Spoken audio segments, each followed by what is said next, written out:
السلام علیکم، میرا نام محمد جبران ناصر ہے۔ آپ نے شاید مجھے بارے میں سنا ہو یا پڑھا ہو جو خبریں آ رہی ہیں لال مسجد کے سامنے جو مظاہرہ ہوا تھا ان سے منسلک خبروں کے اندر ہمارے خلاف، اس کیمپین کے خلاف جو لوگ آگے ہیں، قابل خصوص میرے بارے میں ایک پروپیگنڈا شروع کیا گیا ہے اہل سنت والجماعت کی طرف سے اور لال مسجد کی انتظامیہ کی طرف سے۔ اہل سنت والجماعت جو کہ سپاہ صحابہ کا ایک نیا چہرہ ہے، وہ بھی کود پڑی ہے اس مسئلے کے اندر عبدالعزیز صاحب کو بچانے کے لیے گرفتاری سے،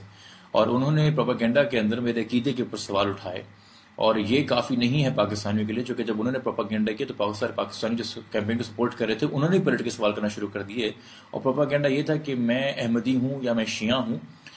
جو ایک فرقہ واریت دوبارہ سے رنگ دینے کی کوشش کی جا رہی ہے اور ایک کشیدگی مزید پیدا کرنے کی کوشش کی جا رہی ہے، اور ایک ہیٹ سپیچ کی انتہا تک یہ بات چلی گئی ہے، اتنا حد تک کہ میرے خاندان کی ذاتی تصویریں جس میں میرے خاندان کی بچیاں ہیں ان تک کی تصویریں جو ہیں انہوں نے عام کی، اور یہ اپنے آپ کو اسلام کا پیروکار کہتے ہیں، علمبردار کہتے ہیں اور برقعے کی نصیحت کرتے ہیں، مگر دوسرے خاندان کی بچیوں کو جو ہے یہ پبلکلی تصویریں شیئر کر رہے ہوتے ہیں۔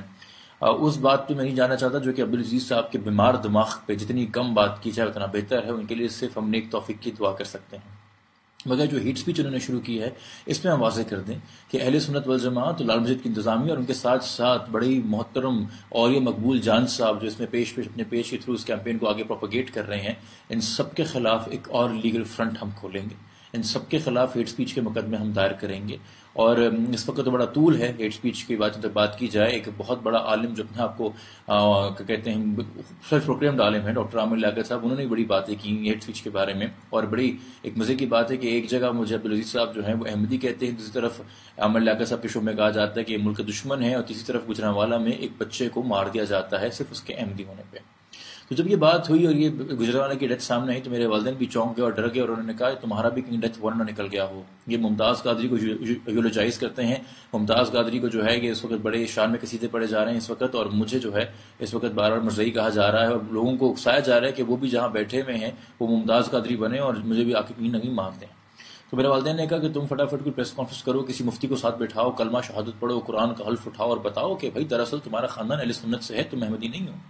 تو میں نے اپنے والدین سے بھی سوال پوچھا اور اپنے آپ سے بھی سوال پوچھا